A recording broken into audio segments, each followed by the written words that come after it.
Yo, what's up? It's the Edge. Create a life. That's what we always do. We're trying to create life every day. Today, I got one of my player partners on with me, Duane Starks. And in the create life world, we like to focus on mindset, self mastery, financial freedom, community networking, and lifestyle leisure. And Duane has played at the highest of the high, Super Bowl champion, played in the NFL multiple years, and he's moved on to do so many other great things, being an example when our examples become few and far in between nowadays. So that says a lot about the person, knowing that you're going to a space where the outcome don't always be favorable, but somehow, some way, the real true champions find a way to rise up. And I want to appreciate you coming on, D My man, Starks. my man, My the man edge. Starks. Yeah, creating a life. We've Yeah, been creating a life a long time. We hang out yearly. This one of the few people that can call me and get me up and have me pull up. And right now, Starks. yeah, I definitely appreciate that, man. You've Yeah, always man. been that guy that show up. I mean, you make Yes, me sir. look good, man. I gotta show up, The man. different roles that I actually carry. I mean, when you show up to whatever I got going on, you make me look good. I'm gonna tell you that much. Nah, I appreciate it. And Starks, is when you have this dream of making it to the NFL, you get on these teams and some guys are before you. And Starks was one of my teammates. He was one of the first guys that I actually played with and was able to witness go to the NFL, become a first rounder, and make that dream become a reality. So Yeah. there's a different type of relationship, especially when you're young, because we're always looking at each other. We're always thinking that, now I want to make it to the pros. But when you see your boy make it, you see somebody that you was out there in that hot sun make it, it hits different. So when Stars got picked to the Ravens, man, that was like a win for all of us, man. Stars, speak on that, man. Speak on coming from the U and then all of a sudden becoming that first rounder, man. Well, coming from you is something special in itself because there's so many that done it before myself and before you, right? You look at the Ray Lewis, who I had the opportunity to play with, and you look at, the Kennard Lanes, the Kenny Holmes, the Russell Marylands, all of those guys, the Michael Irvins, that guys normally, they know those faces, right? Uh, but you got to think about that journey, Yeah. your journey from Immokalee, my journey from Overtown, where they adopted you. You know what Yeah. I mean? And Yeah. that whole atmosphere and culture that I was around adopted me, and they adopted everyone around me, and respected real dudes. Yeah. So I think that's the key in my life is being around real people that really stay the same and who they are and not so fake. You know Yeah. what I'm saying? So when you came in, man, you was like, man, my name is I ain't cutting my hair. You know what I'm saying? That says a lot, even though Yeah. it's funny to you, right? Yeah. But for a guy that values a guy that values honor and someone who knows who they are, Yeah. man, that's big, bro. That's big. You know what I'm saying? So from that moment, it's like, nah, I respect that young man right there. You know what I'm saying? Regardless of age, I like where he's coming from. I like his grind. I like all of this about him. And I think that's why, it was easy for me. I mean, I talk to everyone, but it was easy for me to be more of a mentor to you in a sense when you asked me all the different questions coming up at the University of Miami and in the NFL. So, man, that's a blessing to me, brother. Yeah. My man Duane Stars, hey, Stars used to make sure we was good, man. It's wondering why we was good. They think Yeah, we was getting NIL before NIL, but we had our homeboys in the NFL that was yeah, taking care of us, and that right there was good because you kept the tradition going. yeah, You man. had somebody Dwayne Stars go out, have success, have financial success, and in college all we need is a few dollars. We can stretch a few Hey. dollars a long way, and And we Wayne had, always made sure we good. hey, listen, So if I I really didn't have appreciate it, that. I had a lot of homeboys I grew up with that had it. It's like, yo, we need to get taken care of. And it Yeah, made it happen, baby. I'm going to made make it it happen. happen. Nah, Wayne made it happen. So the thing that there's a lot of stuff that we can talk about, but Yeah. we'll keep it to a few things. And right now, Starks was one of the more mature guys that came to the University of Miami, but he's also a JUCO guy. And now they have a new ruling where you can go to JUCO, play however many years they allow there, and still come to college and still have all your years. All the years. Oh my God. That's totally different. Like, what are your thoughts on that? Being that you went to JUCO and like you had to stay within the old system to where you had to make it work within 2 years or 3 years. I had to make it work within those 2 years. 2 years plus a redshirt year, so 3 years. And I took full advantage of that. But my thoughts on it right now is because there's a bigger picture, right? When you think about NIL and the portal and what's going on with that situation. So the portal, let's tackle that first. A lot of kids in high school are going to get overlooked, right? Because colleges are going to go to the portal first, and then they'll pick a selected few from the actual high school level, all right? So the problem with that, and the problem I have with it, is because what happens to our young black men at the age of 16, 17 years old when there's nothing for them to do? They're going to the streets, right? If you think about it that way, you got youth football. You're going to have that from 5 to 15, 16. So by the time you get to that graduating level, there's nowhere for you to go. There's no more late night basketball. There's no real programs that transitions those kids into something different. And that's a good how point. the portal plays a role in that is sad, because now so many other kids out of high school is not going to have that opportunity to go. So when you speak of junior college now, I am happy that they do have an opportunity to go into a junior college, come out, and still have those 4 years. So it's an outlet. It's an outlet. Yes, I do. I do agree with that. That's a good point. I do agree with that. But I'm tired of seeing our young men, especially in the neighborhoods that we grew up in, not having a avenue or a road to turn down when it comes to that transition. So we got to do a better job with that in the long run.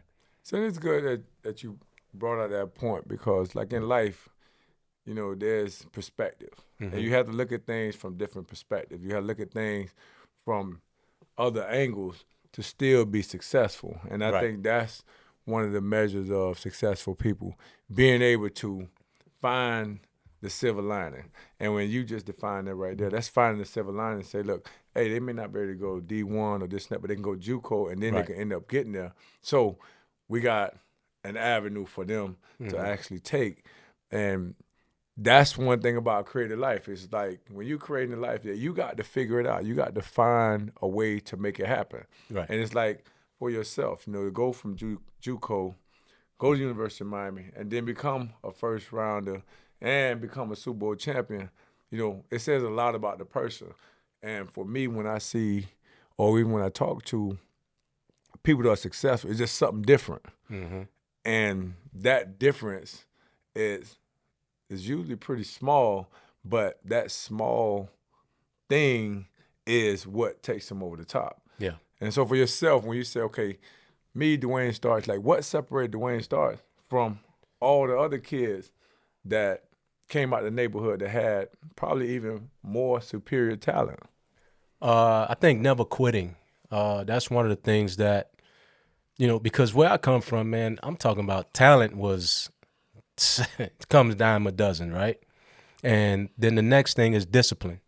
If you don't have discipline, you have nothing, right? Because you can be the most talented person in the world, but you're undisciplined, and you fall down the wrong, influences. And, for me, when I look at a lot of buddies of mine that either went to jail or either wanted the money right away or either dead and gone, then I just think about my upbringing from my parents and my household, who always tried to keep me on the right track. And when I say not giving up, because I've had challenges, leaving high school, had to go to a junior college. That's a challenge in itself. You know, they lied to me and told me, "Hey, man, you're gonna love Mississippi."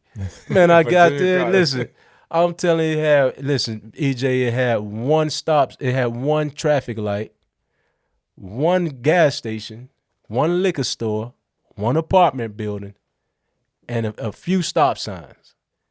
And you And coming from everything Miami, else was Florida. 20 miles away. You come from Miami, Florida Oh, to they that. lied to me. They got me good. Y'all got me good, Holmes Jr.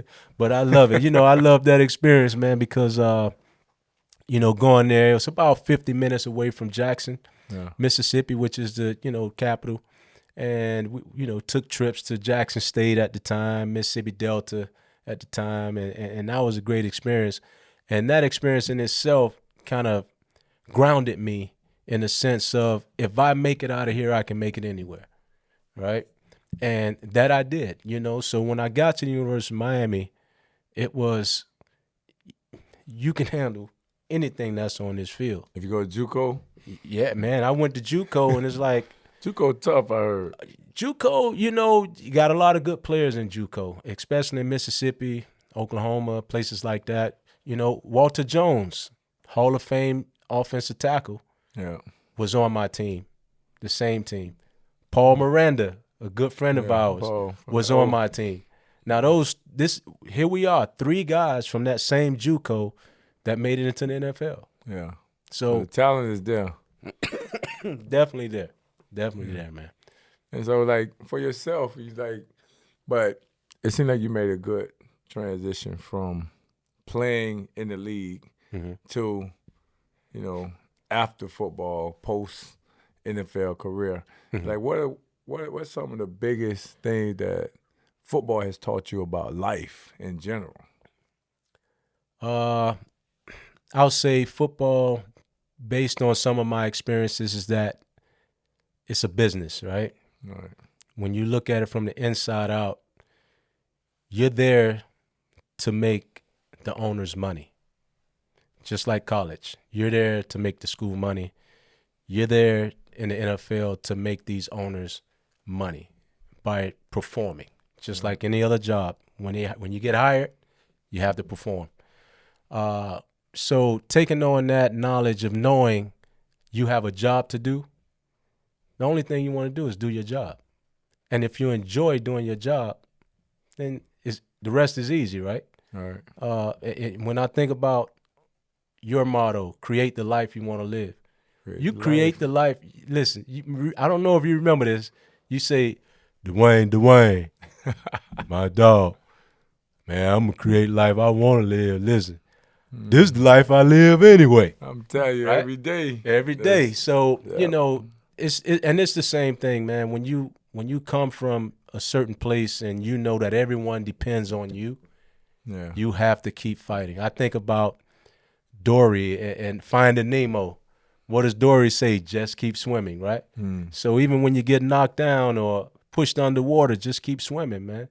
And you know, I've taken my knocks across the head, but it was no quitting. It's get your ass up and get back out there, right? So now that you when I see somebody win a Super Bowl and they're financially set, I say they've maximized the sport. And some guys, they even do even more, get MVPs, get this and that. So you, in a sense, maximize the sport. You was able to win championships, make some money, and then go into post-football life. Like, in football we have goals. Right. That we're driven by to reach the Super Bowl, to be the best, to make it to the Hall of Fame. And I was fortunate enough to make it to the Hall of Fame. But in life, when I talk about creating a life, like, what are the things that motivate you to say, man, I got to keep going, or I got to keep doing this, or I got to reach the, is there a ceiling or the highest of the high, you know, from your perspective? I don't know, E. I think the first thing I think about is my family, my kids. Who's going to do it for them? You know, I have to teach them. Coming up, my parents, you know, they had high school education as far as they went. And, you know, for me to go beyond that and understanding the difference between guidance and knowing better, and guidance and not knowing better. So based on your experience, you can push your kids in the direction because you know better, right? So now that's my goal. I know better, so I have to push them in a direction so that they can do better, and be in a different position, even reach further heights than I have. When it comes to starting businesses, when it comes to being a person overall, because as you honor your word, that's how people honor you. If I was a guy that was out there just did not care anything about my word, then I'll be full of crap. Right. And cleaner words, I'll be full of crap. But at the end of the day, what motivates me is I got the opportunity. Right. A lot of guys don't have that opportunity, and I go back to that, and I look back at friends of mine that you just can't bring along with you because they don't have that same vision and that same goal and that same drive. So either I find a way to try to pull them with me, but if they can't come, can't do nothing about it. It ain't meant for everybody. How long before you say, I realize you not like this not your thing? When you and a lot of things when I speak on these things, because everybody have to go through these things, Right. especially if you come from certain areas, you have certain type of friends, and the community is a tight knit community, and you're trying to pull people up with you. But how long do you wear yourself down trying to pull somebody up that this is not for you? I say that because my grandma always used to tell me, and I've said this over and over, keep on giving, you're going to give your blessing away. Things that are meant for you Right. is not meant for everybody else. And so how long do you try to force feed this space to your peers before you say, man, look, like this not for this for me. This not for you. There's a point where, I've always said to myself, as I live and learn, I learn how to live, right? And, we can't help everyone because they're not going to have the same drive that we have. They're not going to have the same discipline to study their craft. So when you're studying your craft, you understand everything about it, or you're still learning, but you understand everything about it, and you're trying to push that on someone else. At some point, you're going to be like, this guy don't want to learn it, all right? This guy don't want to, I'm giving him the road and the map, but he's not reading the map. So at that point is where I say, okay, you do your thing, and I move on and I do mine. So when a lot of guys say, oh, this guy changed, and it's like, it's not changing. It's outgrown. It's outgrowing. Exactly. It's outgrowing. And I'm not saying that, I'm better than you. Not at all. I'm saying that I'm willing to move on to solidify my goals. All right. No, that makes sense. Yeah. And it just goes back to everything is not for everybody. And sometimes we try to force ourselves or our visions of people, and we look at the potential of people and what we see in them that they don't see in themselves. And I think that's one of the hardest fights that you have to fight. Right. But when you get in, for you to become this Super Bowl champion, this person that fought all the odds, went to JUCO, came to University of Miami, first round draft pick. Right.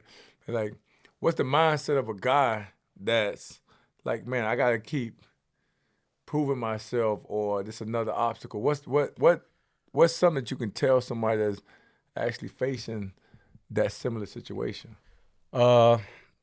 When you say that, E, I think about several different things. I think about when I lost money, putting trust in a financial advisor. I think about just moving on, asking others for help and not getting it, right? So at some point you have to say, I have to take my own initiative to get it done. Right. So when you start to take things in your own hands and getting it done, you're educating yourself as well instead of relying on others. So with that, excuse me, but with that, I mean, I look at things in life a lot different. In a way of, do what I have to do to get what you got to get done. And when I look at guys like you and, others that we, pretty much keep ourselves around, it's all positive, right? Right. It's like, okay, I have to do this, and then you get it done, right? Right. It's not, I got to do this, and then you procrastinate. No. The road to success is taking the first step and then taking the next and the next and the next. So that's when I look at just who I am today, just knowing the things that I have to do to move forward in life that's the biggest thing, man. That's my biggest thing. And I think it shapes who I am because as you meet different people, it doesn't take long to realize who's bullshitting you or not, right? Yeah. It's like becomes a routine. Exactly. Yeah. So, when we talk and I've introduced you to people, it's like, hey, fill them out. Yeah. You know how it is. Because I may have a different perspective because my goals or intentions may be different. Right. And then your intentions could be something totally different from mine, and it just doesn't work for you, right? Right. So 100%. And that's the way you got to look at life from that broad perspective of doing business and, broad perspective of just being you as a person. That you play with some of the greatest people to ever play all the time. Like, we all went to University of Miami. We got a certain Right. aura about us. But you was on that Baltimore Ravens defense. Yep. Take me into the mindset of being a Raven. If I can be a Raven for one day and I'm sitting in there, you playing with Ray Lewis. E. Reed was there? No, E. Reed hadn't got there yet. Ed came after I left. He came after that, but the year I left was the year Ed came in. Yeah, he had, but to be out there with Ray in the mindset, I'm an offensive guy. Yeah. Offense is about strategy. It's about figuring you out, trying to outsmart you, outwit you, out-finesse you, out everything you. But then y'all come with a different mindset. Take me into in that space where you was at as a defensive, playmaker for the Baltimore Ravens and speak on playing with Ray Lewis. Oh, man. So I had the opportunity to play with Ray Lewis at the University of Miami a year, 95. And, he went in the 96 draft. And, I mean, the tenacity that guy brings to the table and the accountability that he brings to the table is infectious. You know what I'm saying? And did I say that right? But I understand what yeah, you're exactly. So you can't help but get behind a guy like that and give it all you have. So now here I am coming in the 10th pick overall to the Baltimore Ravens in a down year for the University of Miami. Remember, we went on probation in the down year, and being the 10th pick, the first thing Ozzie Newsome did was went to Ray Lewis, say, hey, tell me about Duane Starks. All right? So Ray say, he's our guy. And Ozzie went on and pulled a string, and they chose me then. And Ray said, listen, he's going to be my training room, my roommate in training camp. So I got to know Ray more than I knew him at University of Miami just by grinding every day in practice, coming back to the room, understanding that, hey, it's Bible time. We're reading the Bible. Right. A lot of things that people don't know. We used to go Bible study at Ray's house.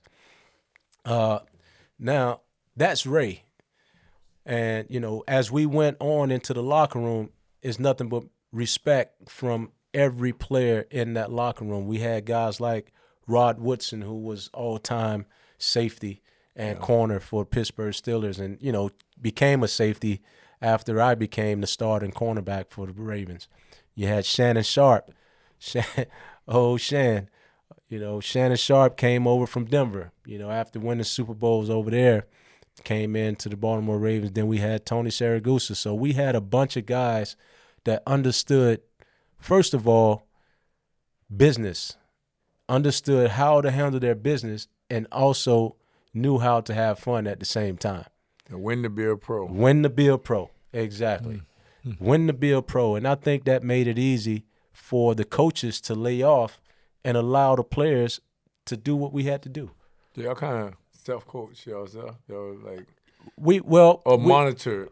We monitored what was coached to us in a sense. If coach said, "Hey, this is what we want," then we had veteran players to say, "Okay, this is what we're going to give you." Oh, okay. Right? So, and we were not deviating from that. Marvin Lewis, of course, was one of the top defense coordinators. He's a really good coach. And we had Brian Billick, who was an offensive guru coming over from Minnesota. And it was like, okay, we're going to believe in what you do or what you put in. You just believe in us. Right. And I think that made a big difference because I think about the Super Bowl. I think the week or 2 weeks leading up to the Super Bowl, you got guys playing pranks on each other, putting itching powder in his shoes and, training camps, all of that stuff. And putting a guy on a billboard, paying to put someone's on the billboard and as a gay. Yeah. Can't talk about that. You get in trouble. Right. But, when you see guys just enjoying life and relaxed and having a good time, and then you go off to the Super Bowl and the Giants are on curfew and we're just living our normal daily routine. Right. They couldn't go anywhere. We didn't go on lockdown until the night before the game. I had some real freedom. When I went to Super Bowl, it felt like it was like prison a little bit because you couldn't really do much. Exactly. So we didn't have that. Y'all had a relaxed atmosphere. Mm-hmm. But everybody can't handle that. Everybody can't handle freedom. When I went to Arizona, I realized that it was different. Freedom right? is not good. Yeah. You got to make sure that a lot of guys got to be under some type of constraint. But you got to realize when you went to Arizona, there was not a whole lot of veteran players there. You still had a very young team. Yeah, but that was new to me. You coming from one place and you going to another, and you had just left Arizona. Yeah. And so it was. But at the end of the day, you do the things to right the ship, and we end up righting the ship to make it to the Super Bowl. Mm-hmm. And for yourself, you're a kid from Overtown, went to junior college, went to University of Miami, first round draft pick, but then you play in the big game. Not only do you play in the big game, but you get a pick six. Like, what was that like? What was that feeling like to say, man, dang, not only did I win, I impacted the game, but I did something that don't normally happen. Yeah, man. That a lot plays into that, man. When you're coming out the tunnel, first of all, you want to represent yourself, you want to represent your family. You want to represent your hood because everybody watching, right? So I'm coming out, I'm throwing my foes up, for life, Towner for life. Everybody know that, right? And then you get into the game, and leading up to it, think about it. All the film study that we have, probably the night before the game is what I realized when I realized the hitch in Kerry Collins' 3-step drop. If he hopped between his second and third step, he was releasing the ball. Mm. And I went back, film after film after film. I'm like, yo, it's the same thing. So I go to Chris McAllister, yo, man, come on back in this film room. Look, man, look. I say, I'm gonna get him. So that's what I say, I'm gonna get him. I always talk about being a pro is finding that one little thing that's gonna impact the big thing. Mm-hmm. And you found that hitch. I found that hitch. Step. And nobody had said nothing about it, but you were sitting there studying film. And that's why the young guys, you got to go out and study film. Yeah. There's clues in what people do.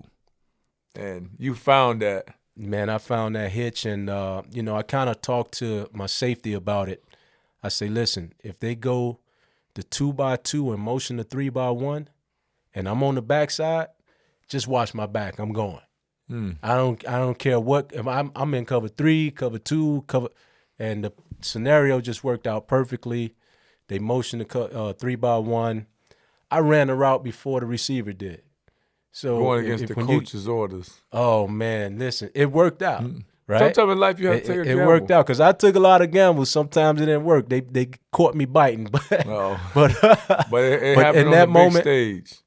I paid close attention to that 3-step drop, and I saw him go in the air and the ball just coming out, and all I thought about was just catch the ball. Because if I catch the ball, I run a 4.2. Ain't nobody gonna catch me. So I caught the ball and went on in, and man, that was an amazing moment. And even after, right after the game, after all the confetti's coming down, a reporter came up to me and was like, "Yo, D, that might have been the greatest play that you'll ever have in the NFL." So I was like, "What the hell does that mean, right?" And I'm thinking, man, I got a lot. This is my 3rd year. I got a lot more football to play. How dare you say that, right? But not really understanding what he meant by that. Hindsight, I've made many other plays that was great, just as great as that play, and in crucial times.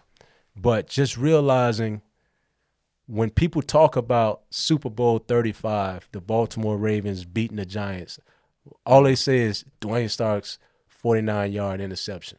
Wow. And I was like, okay, I get that's it. what he I meant. get it. I get it. So, yeah, man, that moment in that Baltimore Ravens, the staff was great. You know the difference between Arizona and Baltimore. You go into the training room or the equipment room. Hey, man, I need another pair of socks. I need some other cleats. It's like, hold on, you just got a pair. But you go with the Ravens. It's unlimited. Man, it's unlimited. What you need, man? That's Starks, what different you ball. need. Different ball game, different Yeah. organizations. So, Oh, yeah. so we got my man D Starks on here, and D Starks he's doing good things. He's doing big things, successful. When you talk about post football playing life, Right. like, did you have a plan? Did you know exactly what you were going to do? Because a lot of times we start playing ball at 7, 8, 9 years, and it's all we know. Right. And sometimes guys just don't have a plan, but it seems like you had a plan or you had something lined up. No, I just knew I was going to do something, man. When I first retired after leaving the Oakland Raiders, I was like, I got to do something because I can't just sit still. Right. I'm just going to probably be in the strip clubs and doing it. I said, no, Come to the I can't do one that. gentleman's club. I know, right? We got a section every night. No, I'm just playing. No, but that was a lifestyle we lived in Miami. So what I did was I said, okay, you know what? What am I doing? I'm renting limos. I'm doing this. So I said, I'll start a limo company. So I started a limo company. That turned out to be pretty decent, but it wasn't something that I really enjoyed all the time. So I kind of got away from that. I got into the dry cleaning business. I bought into as a partner and got involved. Then I ended up running the store. I was like, man, this is not what I'm trying to do. And now, of course, working with the NFLPA, working with Rosenhaus Sports, and dealing with athletes, and this has just been this is what I do, right? It's part of who you are. Part of who I am. So what I've done was create a network of athletes, entertainers, celebrities, and built a company based off our lifestyle. Right. So what we're doing is prioritizing doing business with providers that are part of our network. We get taken advantage of a lot where, you may go buy a home somewhere where the team secretary might have said, hey, go check this realtor out. Right. And then they're getting that kickback under the table or referrals. So it's like, you know what? We own our own brand. How do we own our own brand? So I created something like this here that's pretty simple, easy. It's the app, Go on right? the app. Yeah. On the app. Yeah. So, I'll be launching publicly very soon. Right. And, as you know, we started this company before a while back, and your failures is always a lesson. Right. So that's why I say keep swimming, keep going. And now, years later, I'm bringing it back, but with technology. Back then, there was no technology. So now, if you were in California, you got to call back to the East Coast, say, hey, who's our limo company over here? Yeah. And it's like, man, there's nobody on the East Coast to answer the phone 12 o'clock at night, 1 o'clock in the morning. So I did everything by app. Now you What's the actually name go of in. the app? It's going to be Starbiz. It's Starbiz exclusive network, but the app, it would be the Starbiz Athletes and Entertainers Network. All right, there you got it. My man D Starks Oh, yeah. got the app going. Oh, yeah. Entrepreneur extraordinaire. Man. D Starks, this not the only time that you'll come on Creative Life. And I appreciate you coming on. A little pit stop. We just had to catch D Starks a little bit. Nothing major, but something to kind of show what's to happen going forward, man. Yeah. I appreciate you, brother. Oh, man. All Creative day. Life podcast, Duane Starks, Super Bowl All champion. day, man. All day. University of Miami. He used to send me a few dollars when I was in school, man. you know, it's the wonder why I was getting money for it, man. I have boys with that paper, man. Hey, that's that first much round appreciated. That first round money. First round money. You be generous with that first round money, but after a while, it be like, hey, pull it back, man. We don't got too many expenses now. We got to back up. Hey, but you know what? I'll tell you one thing. You the first player that I ever known that took me out on a yacht. You know what I'm saying? So we slide. Hey, he took me out on his yacht. I mean, we slide. We did a video shoot with my man Jay Lash. We had some good times, man. Yeah, some good old times, man. A good time, but it ain't over, these stars. No. Create the Life. Create the Life You Want to Live podcast. Check us out, man.